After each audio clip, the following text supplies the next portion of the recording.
Hello friends, आप सभी का एएनटी वीडियोस में बहुत बहुत स्वागत। आज हम इस वीडियो ट्यूटोरियल में कमांड प्रॉम्प्ट के ऐसे कमांड सीखेंगे जो आपकी कंप्यूटिंग स्टाइल को बदल देंगे। जी हाँ, यानी कि हम आज एक ऐसा आपको वीडियो लेसन सिखाने जा रहे हैं जिससे कि आप कमांड्स की सहायता से डे टू डे लाइफ की जो हमारी कंप्यूटिंग है, जो हमारे कंप्यूटर पे हम टास्क करते हैं, उसको आप आसान बना पाएंगे। तो हम आइए शुरू करते हैं हमारे वीडियो लेसन को। तो फ्रेंड्स, हमारा जो पहला टास्क है वो है shut down your computer after given time period. अब फ्रेंड्स, शटडाउन जो है वो बहुत ही एक आसान टास्क है, हर विंडो ये सुविधा देती है। लेकिन क्या आपको पता है कि कमांड प्रॉम्प्ट का एक ऐसा फीचर है, एक ऐसा कमांड है जो आपको एक गिवन टाइम पीरियड के बाद या एक गिवन टाइम पीरियड पर आपका कंप्यूटर शट डाउन कर सकता है। यानी कि आप यूँ समझिए कि इसको कि मान लीजिए आप कोई टास्क परफॉर्म कर रहे हैं या जो ऑटोमेटिक हो रहा है कंप्यूटर पे, कोई आपने प्रोग्राम रन कर रखा है या एंटीवायरस से कंप्यूटर को स्कैन कर रहे हैं या कोई फाइल डाउनलोड कर रहे हैं जिसमें टाइम लगेगा, और आप नहीं चाहते कि इतनी देर आप कंप्यूटर पे बैठें और उसके बाद उसको शट डाउन करें।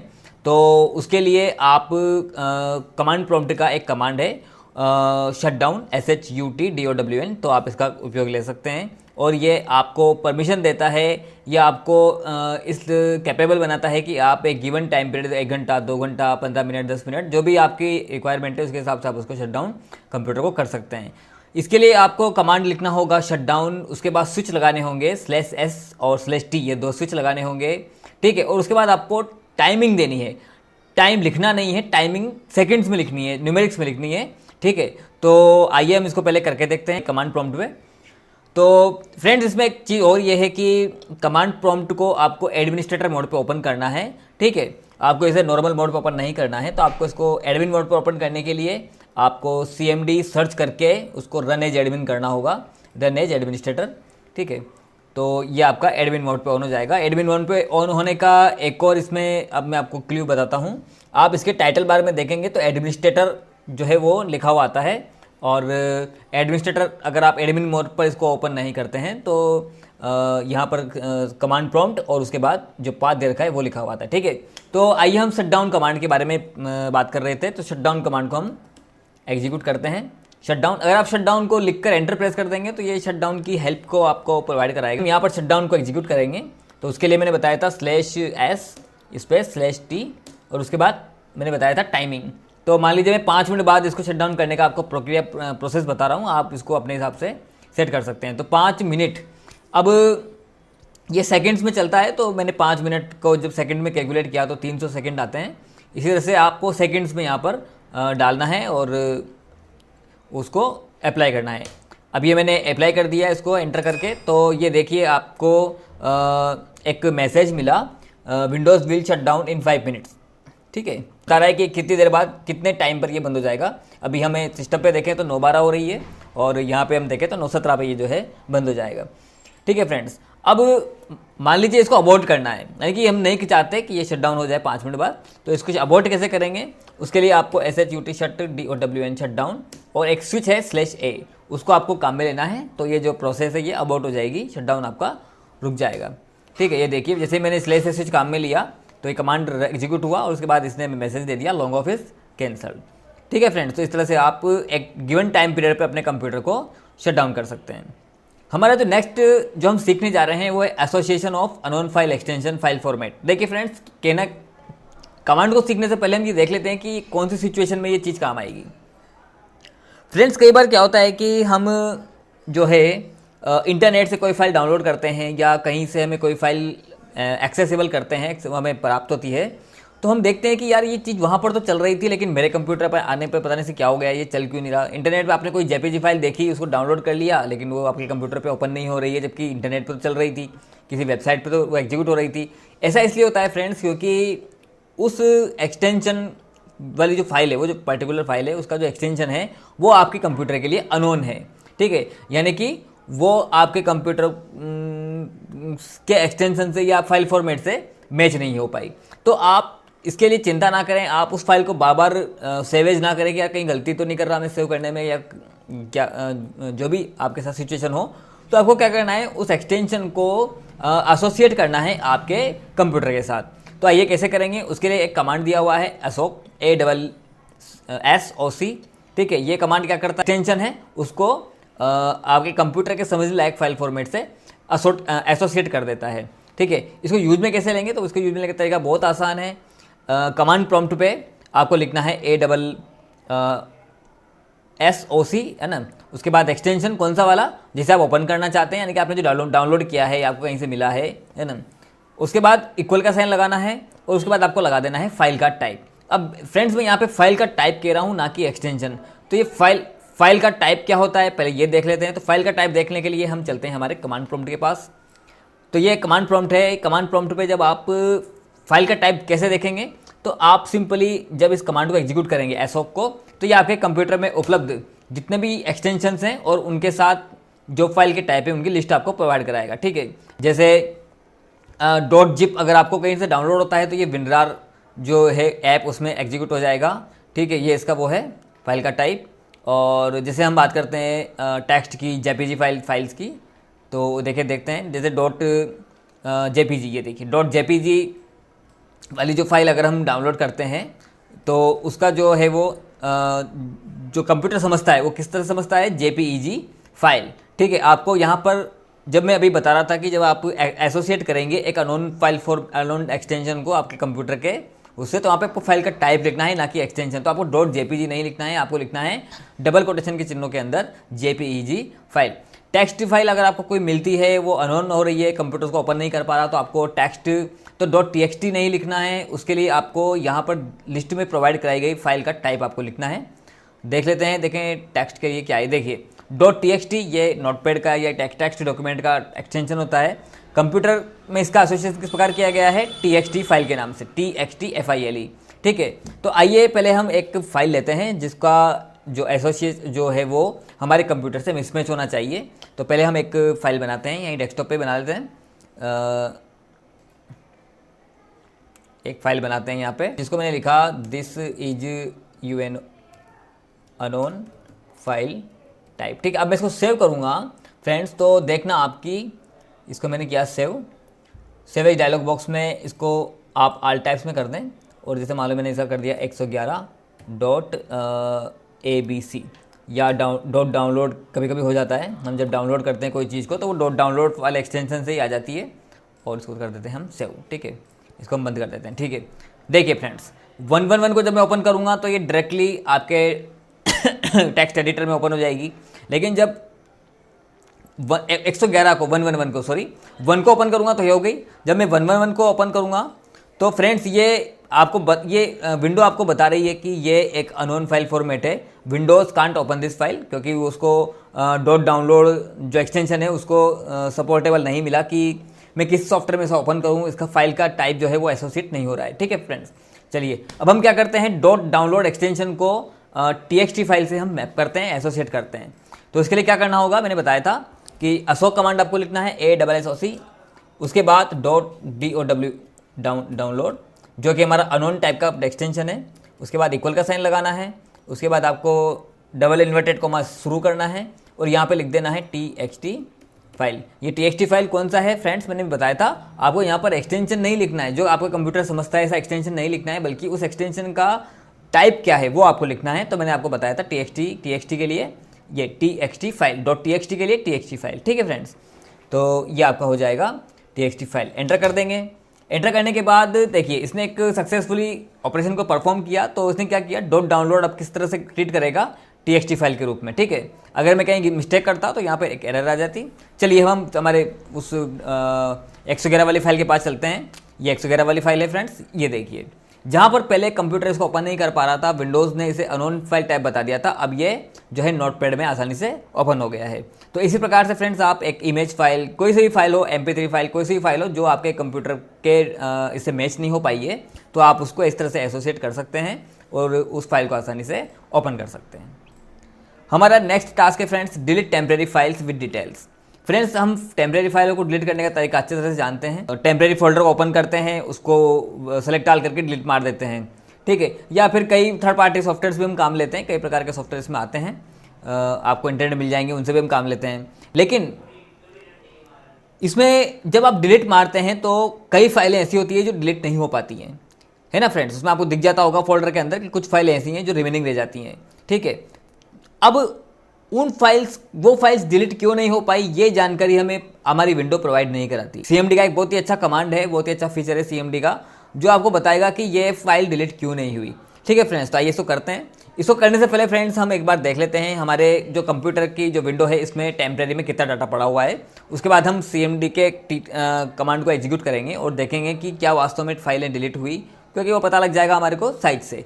तो पहले हम हमारे टेम्परेरी फोल्डर को चेक कर लेते हैं। ये मैंने टेम्परेरी फोल्डर खोल लिया है, इसमें 1205 फाइल्स हैं, ठीक है। 1205 आइटम्स हैं, वो फोल्डर भी हो सकते हैं, फाइलें भी हो सकती है। मैं इसकी साइज़ देख लेता हूँ फ्रेंड्स। तो इसकी साइज है फ्रेंड्स, कैलकुलेट हो रही है 2.82 GB, ठीक है फ्रेंड्स। 2.84 GB इसकी साइज़ है, ठीक है। अब हम इसको जो है सीएमडी की सहायता से इसको करेंगे, लेकिन उससे पहले हम देख लेते हैं कि कौन सा वो कमांड है जो हमारे को टेम्परेरी फाइल्स को डिलीट करने के काम आएगा। तो फ्रेंड्स कमांड का नाम है इरेज, ERASE। इसको काम में कैसे लेना है, आपको इरेज लिखना है और 3 स्विच काम में लेने होंगे, /S/F/Q। ये 3 स्विच आपको काम लेने हैं। उसके बाद आपको टेम्प जो फोल्डर है आपका उसका नाम लिख देना है, ठीक है। तो हमने देख लिया था वहाँ पर 1209 करके फाइलें थी और 2.82 GB का स्पेस था उसमें, सॉरी वो ऑक्यूपाई कर रही थी फाइलें। तो अब हम कमांड को एग्जीक्यूट करेंगे, इरेज कमांड को। तो आइए चलते हैं हमारे सीएमडी के पास, ERASE इरेज, उसके बाद /S/F/Q और ये हमारा टेम्प, ठीक है फ्रेंड्स। अब इसको कर देते हैं हम एंटर। ये देखिए आपकी जो फाइल्स हैं वो डिलीट होना शुरू हो गई है। अभी ये 1200 समथिंग फाइलों में से जिनको डिलीट कर पाएगा उनके आगे तो डिलीटेड फाइल्स का ये मैसेज दे रहा है, जिनको डिलीट नहीं कर पाएगा उसको हमें बताएगा कि ये डिलीट क्यों नहीं हुई है। फ्रेंड्स हमने जब उस कमांड को एग्जीक्यूट किया था तो एक काफ़ी थोड़ी लंबी हमारे सामने लिस्ट आ गई थी, हम उसको ऊपर एक्सेस नहीं कर पा रहे थे। तो मैंने दोबारा इस कमांड को एग्जीक्यूट किया तो वहाँ पर फ्रेंड्स देखिए कुछ फाइलें डिलीट नहीं हो पाई। अब उनका ये कारण बता रहा है, the process can not access the file because it is being used by the another process. तो ये जो फाइल है ये किसी दूसरी प्रोसेस के द्वारा काम में ली जा रही है, इसलिए इस फाइल को ये डिलीट करने में जो है सक्षम नहीं था, इसलिए ये इसको हमें मैसेज दिया, ठीक है। ये 4-5 फाइलें हैं। तो ये अब हम वापस हमारा टेम्परेरी फोल्डर चेक कर लेते हैं, वहाँ पर 1200 समथिंग फाइलें थी। एक बार हम वापस इसको रिफ्रेश करते हैं तो 926 आइटम्स इसमें रहने दिए। फोल्डर डिलीट नहीं कर पाया, फोल्डर इसमें है, इसमें से फाइलें हटा दी इसने, ठीक है। और इसकी हम साइज चेक करें फ्रेंड्स तो अब देखेंगे कि पहले जहाँ 2.82 GB था अब ये 7.8 MB रह चुका है। तो ये बहुत पावरफुल मुझे टूल लगा, क्योंकि जब हम इसको नॉर्मली ऐसे करते हैं तो ये इतना कम नहीं रखता है, कम से कम 200-300 MB जगह छोड़ देता है, फाइल को डिलीट नहीं कर पाता। लेकिन सीएमडी के इस कमांड ने काफ़ी ज़्यादा हद तक मेरी इसको स्पेस को बचाया है और काफ़ी सारी फाइलों को इसने डिलीट किया है, ठीक है। अब ठीक है, तो ये काफ़ी लंबी लिस्ट हो गई थी, इसलिए मैंने इस कमांड को दोबारा चलाना पड़ा ताकि आपको मैं दिखा सकूँ कि ये फाइल डिलीट क्यों नहीं हुई इसमें। तो ये क्योंकि किसी दूसरी प्रोसेस में काम आ रही है, इसलिए ये इरेज नहीं हो पाई, डिलीट नहीं हो पाई, ठीक है फ्रेंड्स। तो ये आप इस टूल को काम में लीजिए, इस कमांड को काम में लीजिए, काफ़ी पावरफुल कमांड है, ठीक है फ्रेंड्स। नेक्स्ट है जो हमारा नेक्स्ट टास्क है वो है फ्रेंड्स मिसिंग ड्राइवर। फ्रेंड्स हम हमारे कंप्यूटर में ड्राइवर डालते हैं, वो डिवाइस ड्राइवर होते हैं, लेकिन क्या आपको पता है कि सिस्टम ड्राइवर्स भी होते हैं? आई थिंक हमारे जो सॉफ्टवेयर होते हैं, जो सिस्टम सॉफ्टवेयर होते हैं, वो भी ड्राइवर को काम में लेते हैं, इंस्टॉल करते हैं और उनको काम में लेते हैं। तो कई बार आप देखते हैं कि आपका जो कंप्यूटर है वो स्लो चल रहा है या एबनॉर्मल चल रहा है और आपके डिवाइस मैनेजर तो आपका जो है पूरे ड्राइवर्स इंस्टॉल बता रहा है, लेकिन फिर भी आपका कंप्यूटर इतना परफॉर्मेंस नहीं दे पा रहा जितना कि उसको देना चाहिए। तो आप क्या करेंगे, एक ड्राइवर की दिक्कत हो सकती है, कई सारे प्रॉब्लम्स हो सकते हैं, लेकिन हम ड्राइवर को ही प्रथम दृष्टया देखते हैं कि क्या पता कोई डिवाइस प्रॉपरली वर्क कर रही है नहीं कर रही। तो हम ड्राइवर कैसे फाइंड आउट करें?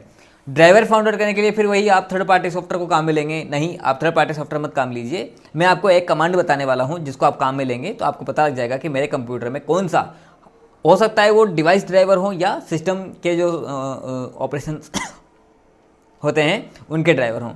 तो कमांड का नाम है ड्राइवर क्वेरी, बहुत सिंपल कमांड है। ड्राइवर क्वेरी आप लगाएंगे और उसके साथ एक स्विच काम में लेंगे /v ड्राइवर क्वेरी /v।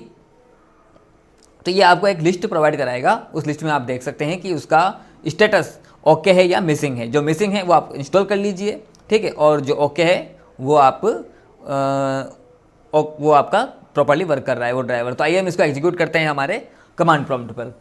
तो कमांड का नाम है फ्रेंड्स ड्राइवर क्वेरी। पहले मैं इस विंडो को क्लियर कर देता हूँ CLS करके, ठीक है। अब मैं यहाँ पे लगाता हूँ driver query. Driver query command मैंने लगाया फ्रेंड्स, और ये मैंने कर दिया यहाँ पर एंटर। तो फ्रेंड्स ये हमें लिस्ट प्रोवाइड कराता है ड्राइवर क्वेरी कि हमारे कंप्यूटर में कौन कौन से ड्राइवर्स डले हुए हैं। तो फ्रेंड्स क्या आपको लगता है कि इस डिवाइस मैनेजर आपके ड्राइवर्स शो करता है? नहीं। तो ये देखिए कर्नेल के भी हैं, फाइल सिस्टम के भी हैं, कई सारे इसमें ड्राइवर हैं अलग अलग टाइप के, ठीक है। अब इसमें पता नहीं चल रहा फ्रेंड्स कि कौन सा स्टेटस क्या है इसका, मतलब हम पता नहीं लगा पा रहे हैं कि कौन सा अभी मिसिंग है और कौन सा ओके। तो इसके लिए आपको क्या करना है, वही कमांड आपको वापस लगाना है ड्राइवर क्वेरी, लेकिन आपको उसके साथ एक स्विच लगाना होगा /v। मैं फिर बता दूं आपको कि जो ये स्विच होते हैं उनको आप चाहें तो हाइफन के साथ, इसको हाइफन बोलते हैं, और चाहें तो आप स्लैश के साथ, दोनों के साथ ही आप काम में ले सकते हैं। ये एंटर। अब देखिए यहाँ पर आपको एक दिख रहा है स्टेटस ओके ओके ओके। मेरे सभी ड्राइवर डले हुए हैं, सिस्टम ड्राइवर भी और डिवाइस ड्राइवर भी। तो ये सारे ड्राइवर्स के आगे ओके लिखा गया है, ठीक है। एक स्टेटस में ऐसा है रनिंग और स्टॉप्ड का, तो इससे कोई हमें ज़रा फर्क नहीं पड़ता। ये विंडोज़ के ऊपर डिपेंड करता है, हो सकता है अभी और सर्विस काम नहीं आ रही है इसलिए स्टॉप्ड है, ठीक है।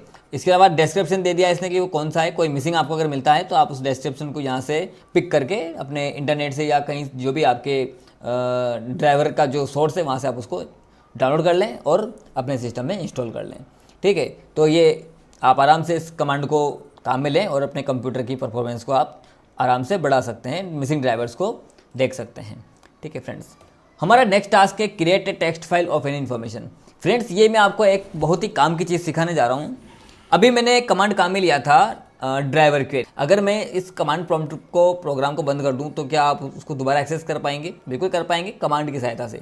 आप उसको बिना कमांड की सहायता से एक ही व्यू में आप देख नहीं सकते बार बार खोल के, आपको बार बार कमांड लगाना पड़ेगा। और इतनी बड़ी लिस्ट को आप क्या प्रिंट कर सकते हैं? जी नहीं, कमांड में तो नहीं कर सकते। लेकिन कैसा हो कि वो जो सूचना आपको दिखाई दे रही है वो किसी फाइल में आ जाए, नोटपैड में, वर्ड में, या किसी भी प्रकार के एक टेक्स्ट एडिटर में आ जाए और आप उसको आराम से प्रिंट कर पाएँ, मेल कर पाएँ, ठीक है। तो ये एक बहुत ही ट्रिक है। इसके लिए कौन सा कमांड देख लेते हैं।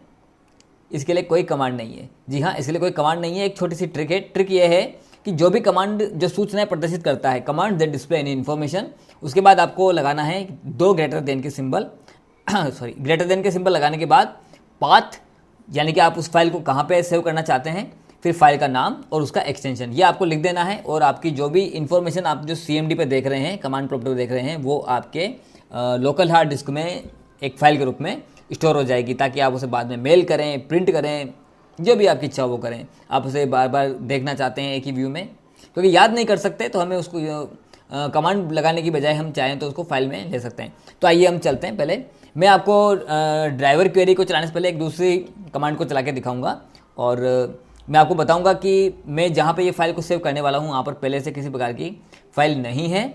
तो मैं कंप्यूटर में चलता हूँ, यहाँ पर हम चलते हैं, चलिए D ड्राइव में। तो देखिए D ड्राइव के यहाँ पर किसी प्रकार का कोई भी फाइल यहाँ पर उपलब्ध नहीं है पहले से, ठीक है। आइए हम D ड्राइव, अब हमारे कमांड प्रॉम्प्ट पे चलते हैं। कमांड प्रॉम्प्ट पे ये हमारा कमांड प्रॉम्प्ट है।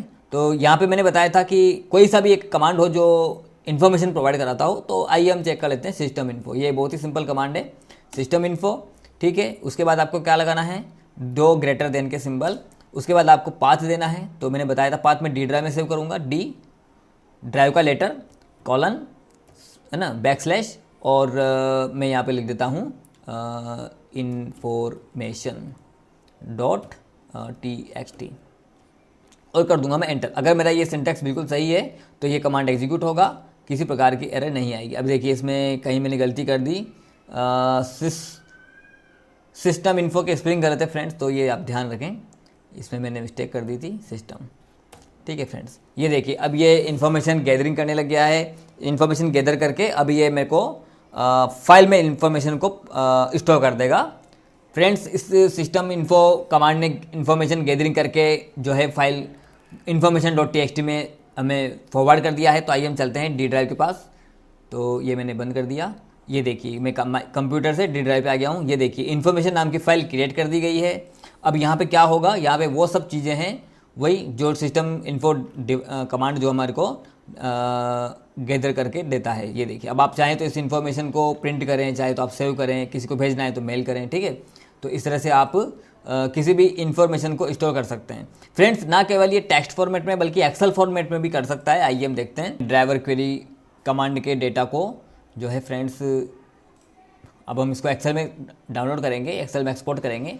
तो ड्राइवर QUERY, उसके बाद हमारा switch/v, उसके बाद 2 ग्रेटर देन के सिंबल, उसके बाद पाथ, ठीक है फ्रेंड्स, और उसके बाद ड्राइवर इन्फो, कोई भी आप नाम दे सकते हैं, ABC भी नाम दे सकते हैं, XYZ जो भी आप नाम देना चाहें। उसके बाद कमांड, उसके बाद एक्सटेंशन, ठीक है फ्रेंड्स, और एंटर। अगर आपके पाथ इसमें सिंटैक्स में कोई गड़बड़ नहीं होगी तो ये किसी प्रकार की एरर जनरेट नहीं करेगा और ये आपको वापस प्रॉम्प्ट पे ले आएगा। तो इसका मतलब समझिए कि आपकी फाइल सक्सेसफुली जनरेटेड हो चुकी है। तो आइए हम चलते हैं हमारे डी ड्राइव के पास। ये हमारा डी ड्राइव, ये देखिए एक्सेल की फाइल आ गई है। पहले यहाँ पर एक्सेल की फाइल नहीं थी, ड्राइवर इन्फो के नाम से हमने एक्सेल की फाइल बनाई थी अभी, जिसमें हमने सूचना को एक्सपोर्ट किया था। तो हम इसे ओपन करके देख लेते हैं कि क्या इसमें डेटा आया। तो देखते हैं। तो फ्रेंड्स, हमारा डेटा जो है एक्सेल में आ चुका है। ये कॉलम वार ही है। आई थिंक ये एक ही कॉलम में है, तो आपको घबराने की ज़रूरत नहीं है कि ये तो बिल्कुल नोटपैड फॉर्मेट में आ गया। तो आपको क्या करना है कि इस डेटा को एक्सपोर्ट टू कॉलम में करना है। टेक्स्ट टू कॉलम कमांड जो होता है उसमें आपको उसको कर देना है। नेक्स्ट नेक्स्ट करते जाएंगे, तो इसको फिनिश कर दें। तो आपका डेटा जो है फ्रेंड्स, ये देखिए कॉलम्स में आ चुका है, ठीक है। अब आपको जो भी स्टेटस, जहाँ भी फिल्टर लगाना है वो फिल्टर लगा के आप इसके डेटा को मैनिपुलेट कर सकते हैं। तो फ्रेंड्स, ये हमने सीखा कि किस प्रकार से आप किसी भी इंफॉर्मेशन को फाइल में एक्सपोर्ट कर। तो फ्रेंड्स, थैंक यू इस वीडियो को देखने के लिए। आपका बहुत बहुत धन्यवाद और बने रहिए हमारे साथ ANT वीडियोस।